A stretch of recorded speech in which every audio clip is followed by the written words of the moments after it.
Hello guys, welcome to science workshop. This is Kusum here. इस lecture में हम classification and taxonomy के बारे में पढ़ेंगे। गाइज एक सीरीज स्टार्ट कर रहे हैं हम, ठीक है, या फिर एक पूरी प्लेलिस्ट आपको ये मिलेगी। जो भी सीरीज में हम पढ़ेंगे वो एक प्लेलिस्ट मैं अलग से बना दूंगी, ठीक है। और इस सीरीज में हम क्या स्टार्ट कर रहे हैं, डाइवर्सिटी ऑफ लाइफ के बारे में। डाइवर्सिटी ऑफ लाइफ के बारे में, ठीक है। वैसे तो ये जो चैप्टर है डाइवर्सिटी ऑफ लाइफ का, ये हम 9th क्लास से पढ़ना स्टार्ट कर देता है भाई। और 9th के बाद में ये हमारे 11th में भी मिलता है, और देन हमारा बीएससी फर्स्ट ईयर में भी एक पूरा पेपर होता है सिर्फ डाइवर्सिटी ऑफ लाइफ का। और अगर आप CSIR नेट की प्रिपरेशन करने जाओगे, ठीक है, CSIR नेट की प्रिपरेशन करने जाओगे तो यहाँ पे टोटल CSIR नेट में 13 यूनिट होती है, ठीक है। उस 13 यूनिट में से एक यूनिट होता है डाइवर्सिटी ऑफ लाइफ का। ओके, तो उसके लिए अगर CSIR नेट की प्रिपरेशन की बात करें तो उसके लिए आपका यहाँ पे 20 भी तैयार हो जाएगा। बाकी आप BSc फर्स्ट ईयर के लिए पढ़ रहे हो तो भी ये आपके लिए यूजफुल रहेगी। ओके, तो इस पूरी सीरीज में हम पढ़ने क्या वाले हैं भाई, कौन कौन से पॉइंट्स क्लियर करेंगे, कौन कौन से पॉइंट्स जो है वो कवर करेंगे। हम देखेंगे भाई क्लासिफिकेशन और टैक्सोनॉमी होता क्या है, ये तो हम इसी वीडियो में, इसी लेक्चर में पढ़ लेंगे। देन हम नेक्स्ट वीडियो में hierarchy of categories and groups के बारे में पढ़ेंगे, क्लासिफिकेशन की। उससे नेक्स्ट वीडियो में वेरियस सिस्टम ऑफ क्लासिफिकेशन के बारे में पढ़ेंगे। Then 5 kingdom system of classification के बारे में पढ़ेंगे। और इस 5 किंगडम में किंगडम मोनेरा आता है, उसके बारे में देखेंगे। किंगडम प्रोटिस्टा आता है, उसके बारे में पढ़ेंगे। देन किंगडम फंजाई आता है। देन किंगडम प्लांटी यानी प्लांट किंगडम आता है। और किंगडम एनिमेलिया यानी एनिमल किंगडम आता है। और क्लासिफिकेशन ऑफ फाइलम कॉर्डेटा यानी फाइलम जो कॉर्डेटा है उसके क्लासिफिकेशन के बारे में डिटेल में पढ़ेंगे। और लास्ट इस सीरीज का जो टॉपिक है वो रहेगा नोमेनक्लेचर, ठीक है। 1 बाय 1 करके एक एक वीडियो में ये सारे पॉइंट्स हम, ये सारे टॉपिक हम कवर करेंगे, ठीक है। अगर आप BSc फर्स्ट ईयर में हो या फिर CSIR नेट की प्रिपरेशन कर रहे हो या फिर करने की सोच रहे हो तो ये आपका बेस तैयार कर देगा, ठीक है। ये वाला जो सीरीज है, ये जो प्लेलिस्ट अगर आप फॉलो करोगे तो ये आपका बेस तैयार कर देगा, ठीक है। तो हमारा लेक्चर रिव्यू देखते हैं कि हम इस लेक्चर में क्या पढ़ने वाले हैं। हम देखेंगे भाई क्लासिफिकेशन क्या है, ठीक है, किसको बोलते हैं हम क्लासिफिकेशन। देन हम देखेंगे भाई टैक्सोनॉमी किसको बोल रहे हैं हम, क्या है टैक्सोनॉमी। देन हम देखेंगे नीड्स फॉर क्लासिफिकेशन, हम क्लासिफिकेशन करते हैं उसकी ज़रूरत क्या है, क्यों करते हैं, ठीक है, क्यों ज़रूरत है उसकी क्लासिफिकेशन करने की। देन हम देखेंगे क्लासिफिकेशन हम किसके बेस पे करते हैं भाई, ठीक है, बेसिस ऑफ क्लासिफिकेशन के बारे में पढ़ेंगे। तो इस पूरे लेक्चर में हम ये 4 पॉइंट कवर करेंगे गाइज, ठीक है। और अगर आपको इसका PDF चाहिए, नोट्स चाहिए, तो आप मुझे टेलीग्राम चैनल पे ज्वाइन कर सकते हैं। साइंस वर्कशॉप के नाम से आपको टेलीग्राम चैनल मिल जाएगा। आप चाहो तो मुझे ट्विटर पे भी फॉलो कर सकते हो, कुसुम चौधरी के नाम से आपको ID या प्रोफाइल मिल जाएगा, ठीक है। सो एक कोट है, consistency and discipline is pre requisite for success. मेरा मानना है कि भाई अगर आपको सक्सेस चाहिए तो कंसिस्टेंसी और डिसिप्लिन दोनों ही प्री रिक्विजिट है, यानी पहली ज़रूरत है आपकी सक्सेस के लिए। तो श्योरली आप जो भी काम कर रहे हो तो उसको कंसिस्टेंट बनाए रखें। भले ही एक काम को आप 2 घंटे 3 घंटे ही करें, लेकिन भाई उसको रोज़ करो, ठीक है। ये नहीं कि पढ़ाई कर रहे हो एक दिन 10 घंटे कर ली और फिर 10 दिन तो भाई देखा ही नहीं बुक को, है ना। सो क्लासिफिकेशन है क्या, ठीक है, हमारे टॉपिक पे आते, क्लासिफिकेशन है क्या। तो ये कुछ शेप्स दिख रही है, ये आपको समझाने के लिए है। अब मैं बोलूँ कि इनमें से इन सारे शेप्स को आप क्लासिफाई करो, आप क्या करोगे, सोचो भाई क्या करोगे। आप क्या करोगे भाई, या तो आप इसको रेक्टेंगल्स को अलग रख दोगे और सर्कल्स को अलग रख दोगे, स्टार्स को अलग रख दोगे, ठीक है, ये हार्ट शेप है इसको अलग रख दोगे, ठीक है। या तो आप देखो यहाँ पे हमने सारे सर्कल्स को यहाँ पे रख दिया, क्लासिफाई कर रहे हैं तो, ठीक है। यहाँ पे हमने हार्ट को रख दिया, जितने भी हार्ट हैं यहाँ यहाँ पे अलग से क्लासिफाई कर दिया हमने, यहाँ पे हमने स्टार्स को रख दिया। इसी तरह से हम अलग अलग शेप्स को रख देंगे, ठीक है। एक तो क्लासिफिकेशन हमने ऐसे कर दिया भाई, इनकी शेप को देख के हमने क्लासिफिकेशन कर दिया। किसको देख के कर दिया? शेप को देख के हमने इसको क्लासिफाई कर दिया, ठीक है। और कैसे क्लासिफाई कर सकते हैं भाई? हम इसके कलर को देख के भी क्लासिफाई कर सकते हैं ना, कि भाई ये वाला रेड कलर है, सारे रेड कलर वाले हम एक ग्रुप में रख देंगे, सारे येलो कलर वाले हम एक ग्रुप में रख देंगे, है ना, सारे ऑरेंज कलर वाले हम एक ग्रुप में रख देंगे। इस तरह से हम किसके बेस पे भी क्लासिफाई कर सकते हैं? कलर के बेस पे भी क्लासिफाई कर सकते हैं, ओके। और इसके अलावा यहाँ पे आपको इतना साइज का डिफरेंस नहीं दिख रहा, लेकिन हम क्या कर सकते हैं कि भाई साइज के बेस पे भी थिंग्स को क्या कर सकते हैं? क्लासिफाई कर सकते हैं। मान लो हमारे पास में क्या है, ये इतने बड़े साइज का एक कोई भी चीज है, एक इतने बड़े साइज का है, ठीक है। इस तरह से इनका साइज छोटा बड़ा है, कुछ ऐसे इतने इतने बड़े साइज के हैं, तो हम क्या करेंगे? उनको साइज के बेस पे क्लासिफाई कर देंगे भाई। जो बड़ी चीजें हैं उनको एक ग्रुप में रख देंगे, जो छोटी चीजें उनको एक ग्रुप में रख देंगे, है ना। तो इस तरह से इन शेप्स को हम क्या कर रहे हैं? क्लासिफाई कर रहे हैं उनके साइज के बेस पे, कलर के बेस पे, शेप के बेस पे, है ना। तो किसी चीज के बेस पे हम उसको क्लासिफाई कर रहे हैं, okay. So method of grouping the living organism on the basis of similarities and differences and arranging these groups systematically into closely related orders is called classification। कुछ समझ आया? यानी एक क्लासिफिकेशन क्या है भाई? एक ऐसा मेथड है जिसमें हम क्या करते हैं? ग्रुपिंग करते हैं, ओके। क्लासिफिकेशन एक ऐसा मेथड है जिसमें हम ग्रुपिंग करते हैं किसकी? लिविंग ऑर्गेनिजम्स की। लिविंग ऑर्गेनिजम्स की हम ग्रुपिंग करते हैं, और वो ग्रुपिंग किसके बेस पे होगी? वो ग्रुपिंग उनमें पाई जाने वाली सिमिलरिटीज के बेस पे होगी, उनमें पाई जाने वाली डिससिमिलरिटीज के बेस पे होगी, ठीक है। या फिर डिससिमिलरिटी की जगह हम डिफरेंसेज भी लिख सकते हैं, उनमें पाए जाने वाले डिफरेंसेज के बेस पे कर सकते हैं, ठीक है। और हम उनको क्या कर देंगे? एक ग्रुप में सिस्टेमेटिक तरीके से उसको अरेंज कर देंगे, ओके। जो कि मान लो हमने शेप वगैरह का पीछे एग्जांपल लिया, तो वो जो सिमिलर दिखते थे, ठीक है, उनको हमने एक ग्रुप में कर दिया। जो जो साइज में सिमिलर थे उनको हमने एक ग्रुप में कर दिया। बेस अलग अलग हो सकता है, लेकिन लिविंग ऑर्गेनिजम्स को हम ग्रुपिंग करते हैं उनमें पाई जाने वाली सिमिलरिटी और डिफरेंसेज के बेस पे, और इसी को हम क्या बोलते हैं भाई? क्लासिफिकेशन बोलते हैं। आई होप सबको क्लासिफिकेशन क्या है समझ में आ गया होगा। देन आता है हमारे सामने टेक्सोनोमी। टेक्सोनोमी है क्या भाई? किसको बोल रहे हैं टेक्सोनोमी हम? सो टेक्सोनोमी जो है वो एक साइंस की ब्रांच है गाइज, ठीक है। और इस साइंस की ब्रांच में क्या डील किया जाता है? हम आइडेंटिफिकेशन के बारे में डील करते हैं, नोमेनक्लेचर के बारे में डील करते हैं, और क्लासिफिकेशन के बारे में डील करते हैं, ठीक है। आइडेंटिफिकेशन, मान लो भाई आप कहीं भी जा रहे हो, ठीक है, आपने कोई प्लांट ही देख लिया, ठीक है। अब आपको कैसे पता ये प्लांट है? आपने इसको आइडेंटिफाई किया, कुछ ना कुछ आपके माइंड में वो स्ट्रक्चर होगी कि भाई हम इसको प्लांट बोल रहे हैं, यानी हमने इसको आइडेंटिफाई कर लिया, ठीक है। और इसके बाद में ये कौन सा प्लांट है, कुछ तो इसको नाम दोगे ना, ठीक है। तो उसको हम क्या बोल रहे हैं? नोमेनक्लेचर। और ये प्लांट है, लेकिन प्लांट में भी बहुत सारे टाइप के प्लांट होते हैं, ठीक है। तो हम उसको क्लासिफाई करते हैं, डिफरेंट डिफरेंट प्लांट हैं, उनमें भी सिमिलरिटी और डिसिमिलरिटी पाई जाती है, और उसी के बेस पे हम उसको क्लासिफाई करते हैं। तो इसी तरह से टैक्सोनॉमी में जो कि साइंस की एक ब्रांच है, उसमें हम आइडेंटिफिकेशन देखते हैं, नोमेनक्लेचर देखते हैं, ठीक है।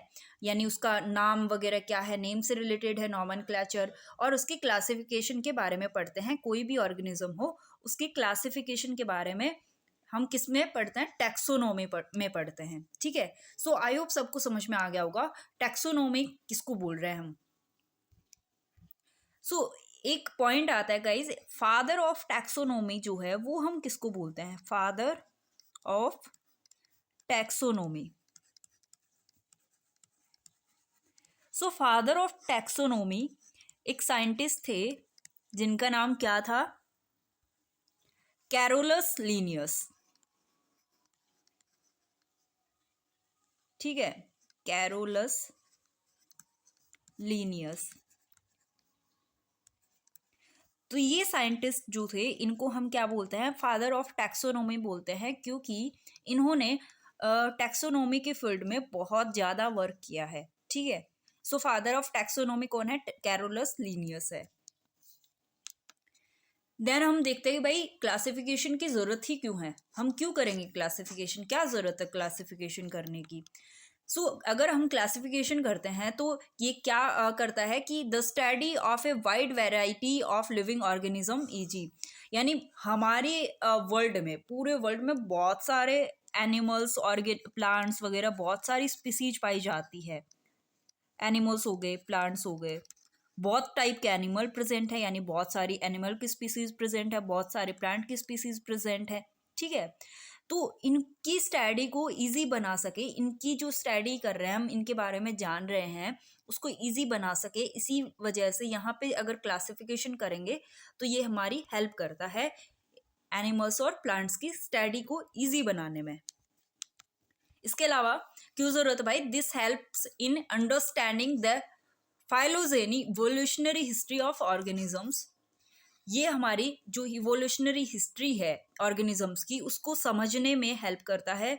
मान लो आज हम ह्यूमन की बात करें, अब स्टार्टिंग में ऐसा तो है नहीं भाई, आज जैसा ह्यूमन है वैसा ही शुरू से हमारी अर्थ पे पहले से प्रेजेंट था। इसका भी कैसे हुआ? इवोल्यूशन हुआ है। ठीक है, पहले ऐसे बोलते हैं ना भाई, पहले चिंपैंजी था, चिंपैंजी से क्या बना? ह्यूमन बना। तो इस तरह से इसका भी इवोल्यूशन हुआ और ह्यूमन बना। और इसी तरह से और भी बहुत सारे ऑर्गेनिजम्स है जिनमें टाइम के साथ साथ चेंजेस हुए और उनमें इवोल्यूशन हुआ। ओके, तो इवोल्यूशन हिस्ट्री को जानने में ये हमारी मदद करता है।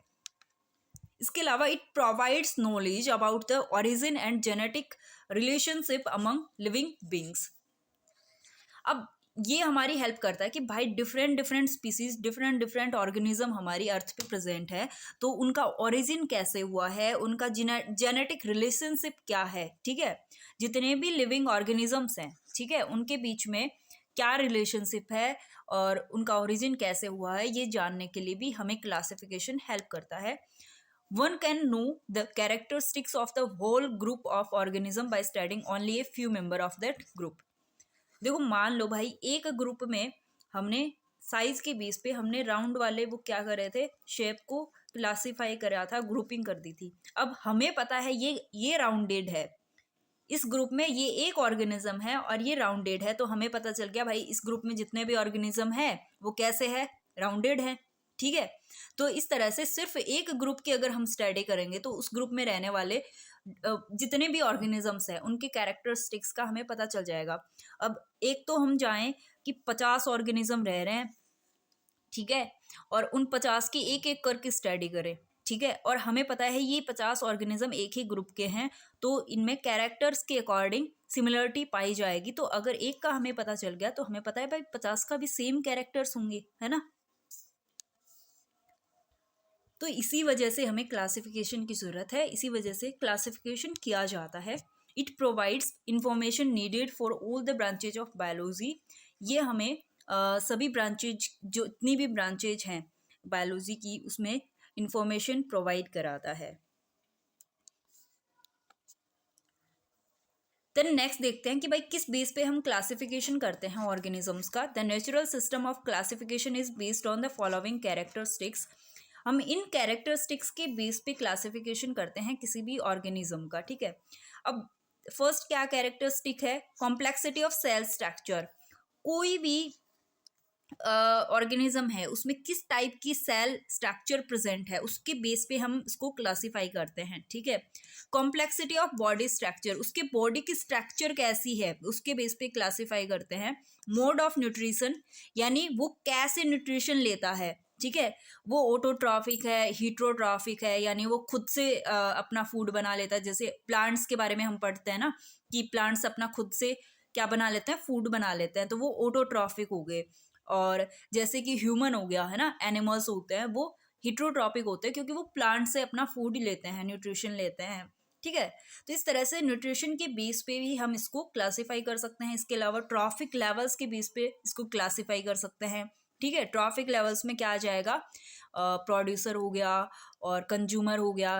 कंज्यूमर में भी primary consumer, secondary consumer, tertiary consumer, इस तरह से ट्रॉफिक लेवल के बेस पे भी हम इसको क्लासिफाई कर सकते हैं।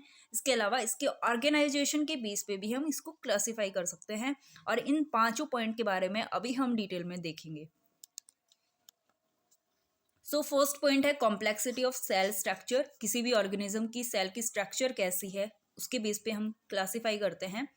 तो इसके बेस पे the living world is divided into two सब किंगडम्स। दो सब किंगडम में इसको डिवाइड किया गया है।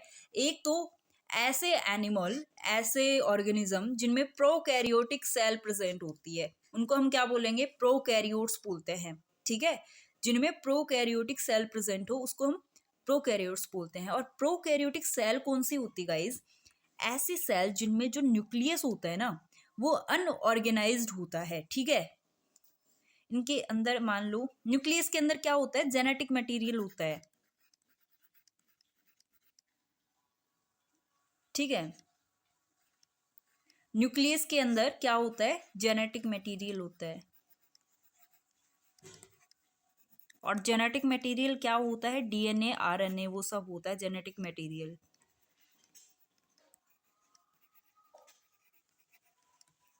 अब जिसके अंदर प्रोकैरियोट्स में क्या होता है, ये जो न्यूक्लियस है और इसके अंदर जो हमारा जेनेटिक मटेरियल है, ठीक है, ये ऐसे एक सेल से एक वॉल से न्यूक्लियस की एक वॉल होती है उससे राउंडेड नहीं होता। ठीक है। जैसे कि ये सेल है और इसके अंदर ये हमारा न्यूक्लियस ऐसे ही पड़ा है, ये किसी भी इसकी न्यूक्लियस वॉल से राउंडेड नहीं है, कवर नहीं है। इसको हम बोलेंगे प्रोकैरियोट्स या प्रोकैरियोटिक सेल्स इनमें पाई जाती हैं। सेकंड है यूकैरियोट्स। अब यूकैरियोट्स जिनमें यूकैरियोटिक सेल पाई जाती है। और यूकैरियोटिक सेल में क्या होता है, जो न्यूक्लियस होता है वो ऑर्गेनाइज्ड होता है, यानी इसके बाहर की साइड में क्या होता है, न्यूक्लियस, एक न्यूक्लियस सेल वॉल पाई जाती है। ठीक है। और ये ऐसे ही कहीं पड़ा हुआ नहीं होता है, ये पूरी तरह से ऑर्गेनाइज्ड होता है इसका न्यूक्लियस। ठीक है। आई होप सबको समझ में आ गया होगा प्रोकैरियोट्स और यूकैरियोट्स। तो सेल के स्ट्रक्चर के बेस पे हम इसको क्लासिफाई कर सकते हैं। सो प्रोकैरियोट्स में हम मोनेरा को रखते हैं। ठीक है। 5 किंगडम पढ़ेंगे तो हम और डिटेल में देखेंगे।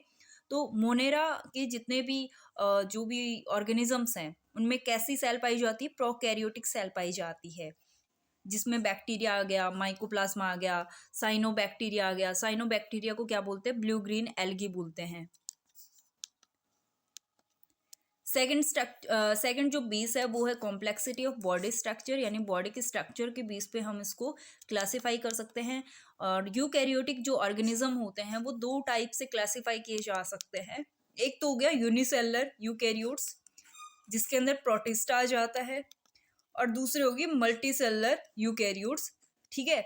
यानी जिसमें बहुत सारी सेल्स पाई जाती हैं। यूनिसेलुलर जिसमें सिर्फ एक सेल से कोई भी ऑर्गेनिज्म बना हुआ हो, जिसके अंदर प्रोटिस्टा आता है। मोड ऑफ न्यूट्रिशन की बेस पे अगर बात करें कि उसमें न्यूट्रिशन कैसा होगा, multi cellular eukaryotes are divided into 3 kingdoms.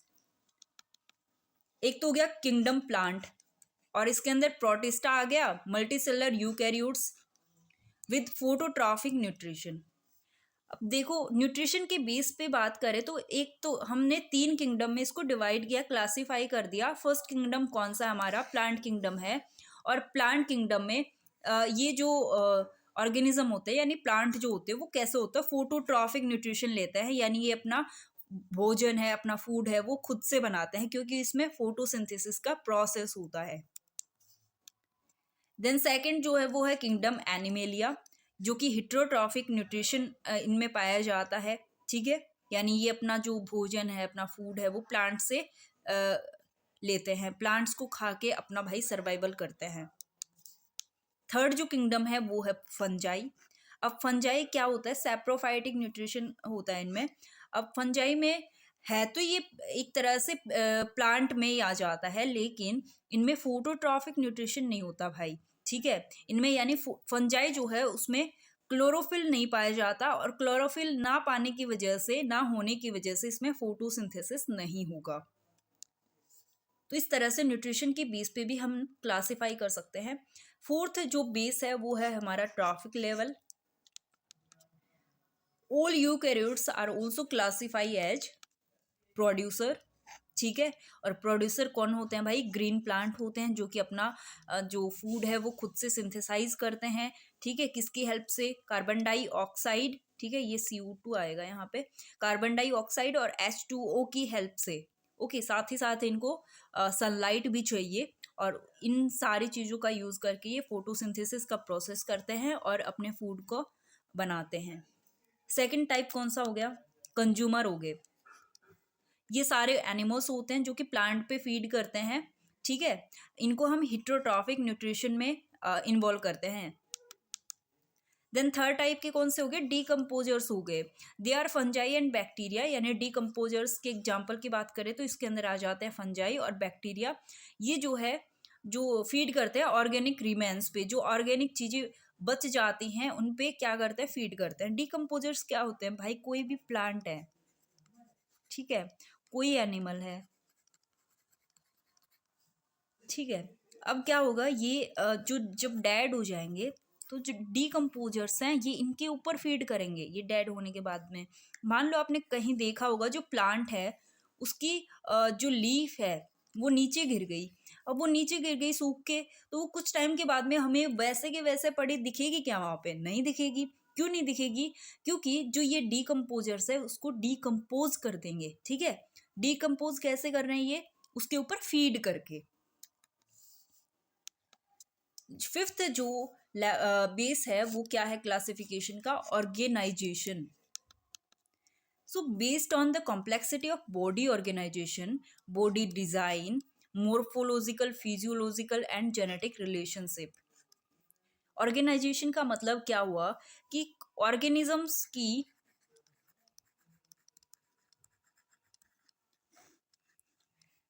ठीक है, बॉडी डिजाइन कैसी है, ठीक है, वो दिखने में कैसे हैं, मोर्फोलॉजी कैसी है। मोर्फोलॉजी का मतलब क्या हुआ कि वो उसका बाहर का स्ट्रक्चर जो है वो कैसे दिखता है। फिजियोलॉजी यानी उसका जो फंक्शन है, उसकी बॉडी कैसे फंक्शन करती है। और उसमें भी सारे जो एनिमल्स प्लांट्स होते हैं उनमें सब में सेम तरह से तो फंक्शन नहीं करेगी, सारे सेम तरह से भी नहीं दिखेंगे, यानी मोर्फोलॉजी भी सेम नहीं होगी, सबकी फिजियोलॉजी भी सेम नहीं होगी। तो इसके बेस पे भी हम क्या कर सकते हैं, फिजियोलॉजिकल, और उसमें जो जेनेटिक रिलेशनशिप है, ठीक है, उसके बेस पे हम इसको क्या कर सकते हैं, क्लासिफाई कर सकते हैं ऑर्गेनिजम्स को। तो ये कुछ 5 बेस थे जिनके ऊपर हम क्लासिफाई करते हैं ऑर्गेनिजम्स को। आई होप सबको समझ में आ गया होगा। तो प्लांट्स और animals are further classified into sub phyla, class, order, photosynthesis using solar energy, ठीक है। ये जो प्लांट्स है, ये एनिमल्स हैं, ये फर्दर जो सब फाइला, क्लास, ऑर्डर, इन सब में क्या होते हैं, क्लासिफाई होते हैं। ये जो क्लास ऑर्डर वगैरह वाला जो क्लासिफिकेशन है ना, ये लेवल्स है, हायरार्की है, इसको हम नेक्स्ट वीडियो में कवर करेंगे थोड़ा डिटेल में। आप यहाँ देखोगे, देखो ऑर्गेनिज्म है, ऑर्गेनिज्म को हमने किसके बेस पे करा कि उनमें सेल स्ट्रक्चर कैसे पाई जाती है। तो कैसे सेल स्ट्रक्चर होती है, या तो वो प्रोकैरियोटिक होगा या यूकैरियोटिक होगा। यानी या तो उसमें प्रोकैरियोटिक सेल पाई जाएगी जिसमें हमारा जो न्यूक्लियस था, इसमें जो हमारा न्यूक्लियस था गाइज वो अनऑर्गेनाइज्ड था, यानी जो एक न्यूक्लियस के बाहर की तरफ कोई कुछ भी लेयर जो है वो उसको कवर करे हुए नहीं है। जबकि यूकैरियोटिक सेल जो है उसके अंदर क्या था, हमारा न्यूक्लियस ऑर्गेनाइज्ड था। प्रोकैरियोटिक में हम मोनेरा को रखते हैं। देन यूकैरियोटिक की बात करें तो यूकैरियोटिक जो है वो यूनिसेलर भी हो सकते हैं, यानी जिनमें सिर्फ एक सेल पाई जाती हो, ठीक है, यानी ऐसे ऑर्गेनिज्म जो कि सिर्फ एक सेल से बने हो। और ऐसे ऑर्गेनिज्म जो कि बहुत सारी सेल से मिलकर बने हो, जैसे कि ह्यूमन हो गया, तो वो मल्टीसेलुलर में आ जाते हैं। ठीक है, तो हमारे यूकैरियोटिक जो वो यूनिसेलुलर भी हो सकते हैं और मल्टीसेलुलर भी। तो जो यूकैरियोटिक यूनिसेलुलर होते हैं उनको हम क्या बोलते हैं, प्रोटिस्टा में रख दिया हमने। ठीक है, जो मल्टीसेलुलर थे अब उसमें भी कुछ सिमिलरिटी और डिससिमिलरिटी थी। ठीक है, कुछ में क्या था भाई, सेल वॉल प्रेजेंट थी और कुछ में सेल वॉल अब्सेंट थी।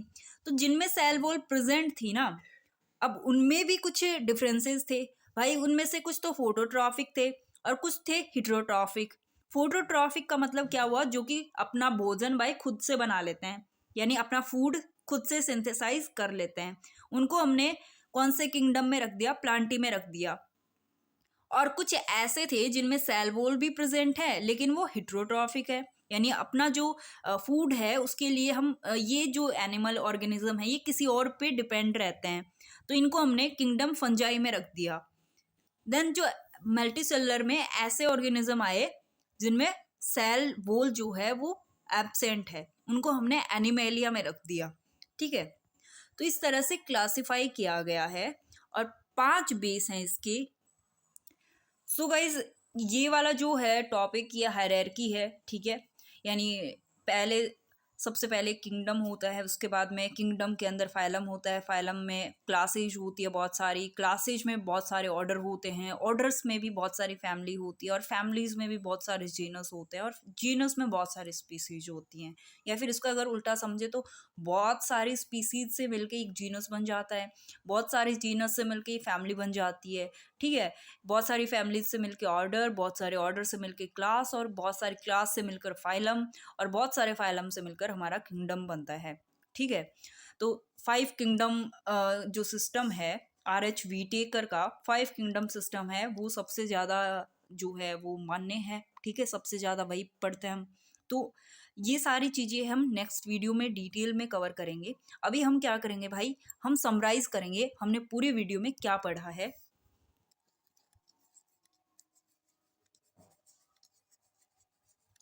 ठीक है, तो हम क्या पढ़ रहे थे, हमने पढ़ा भाई क्लासिफिकेशन क्या है। आपको समझ आया क्लासिफिकेशन क्या है?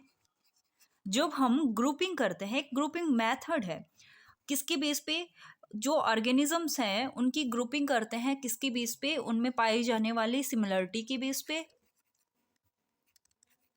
उनमें पाए जाने वाले डिफरेंसेस के बेस पे, उसको हम क्या बोलेंगे, क्लासिफिकेशन बोल देंगे। ओके, देन हमने देखा भाई टैक्सोनॉमी क्या है। टैक्सोनॉमी किसको बोल रहे हैं हम, सो टैक्सोनॉमी जो है वो एक साइंस की ब्रांच है, ब्रांच ऑफ साइंस है,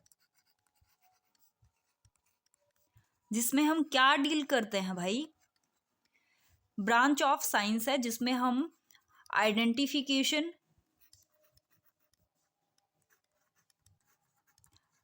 यानी कि कोई भी ऑर्गेनिज्म है उसको आइडेंटिफाई करना सबसे पहले, देन नॉमेनक्लेचर, उसको कोई भी नाम देना,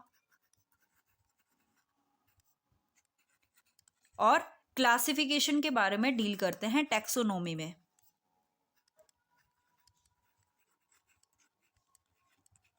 देन हमने देखा भाई क्लासिफिकेशन की जरूरत क्यों है, नीड फॉर क्लासिफिकेशन,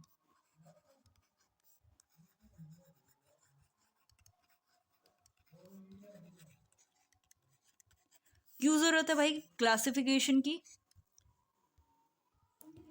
क्योंकि क्लासिफिकेशन जो है वो हमें स्टडी, जो ऑर्गेनिज्म है उनकी स्टडी करने को इजी बनाता है। ठीक है, इजीली हम उनकी स्टडी कर सकते हैं, किसकी, ऑर्गेनिजम्स की। इसके अलावा ये इवोल्यूशनरी हिस्ट्री को समझने में हमारी हेल्प करता है। ओके, इसके अलावा जो जितने भी ऑर्गेनिजम्स हैं, ठीक है, उनमें क्या रिलेशनशिप है, आपस में क्या रिलेशनशिप है, ठीक है, उसको समझने में हमारी हेल्प करेगा। और मान लो हमें किसी एक ग्रुप के बारे में पढ़ना है, एक ग्रुप के सारे ऑर्गेनिज्म के बारे में हमें जानकारी चाहिए, तो उस ग्रुप के, कोई भी ग्रुप है उस ग्रुप के हमें सारे ऑर्गेनिजम्स के बारे में इंफॉर्मेशन चाहिए। तो अगर हमने सिर्फ उस ग्रुप के एक ऑर्गेनिज्म के बारे में पढ़ लिया तो हमें इस ग्रुप में जितने भी ऑर्गेनिजम्स हैं, इस ग्रुप में जितने भी ऑर्गेनिज्म आते हैं, उन सब की जानकारी एक ऑर्गेनिज्म की स्टडी करने पे मिल जाएगी। तो इसलिए इतने सारे फायदे हैं भाई क्लासिफिकेशन के, इसलिए इसकी ज़रूरत है। ओके, देन हमने क्या देखा, क्लासिफिकेशन के बेस, किस बेस पे क्लासिफिकेशन करते हैं, बेसिस ऑफ क्लासिफिकेशन।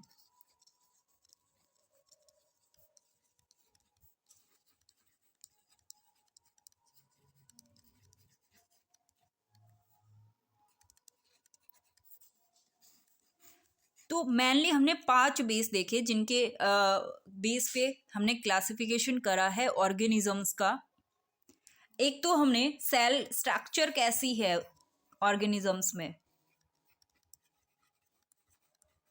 उसके बेस पे हमने क्लासिफाई किया। और इसमें भी हमने एक तो प्रोकैरियोट्स में डिवाइड कर दिया, एक में हमने इसको यूकैरियोट्स में क्लासिफाई कर दिया। दूसरा हमने किसके बेस पे देखा कि उनमें बॉडी स्ट्रक्चर कैसी है।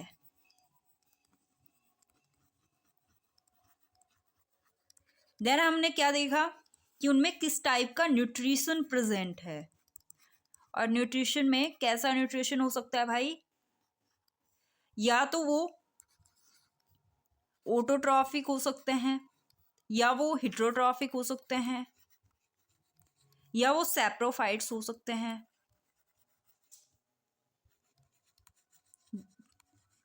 तो ऑटोट्रॉफिक्स में प्लांट किंगडम आ गया, हिट्रोट्रॉपिक में एनिमेलिया किंगडम आ गया, और सैप्रोफाइट्स में डिकम्पोजर्स वगैरह को रख देते हैं और उसमें आ जाता है फंजाई। ठीक है, fungi kingdom. Then fourth level कौन सा था हमारा, ट्रॉफिक लेवल के बेस पे हम क्या कर सकते हैं, क्लासीफाई कर सकते हैं।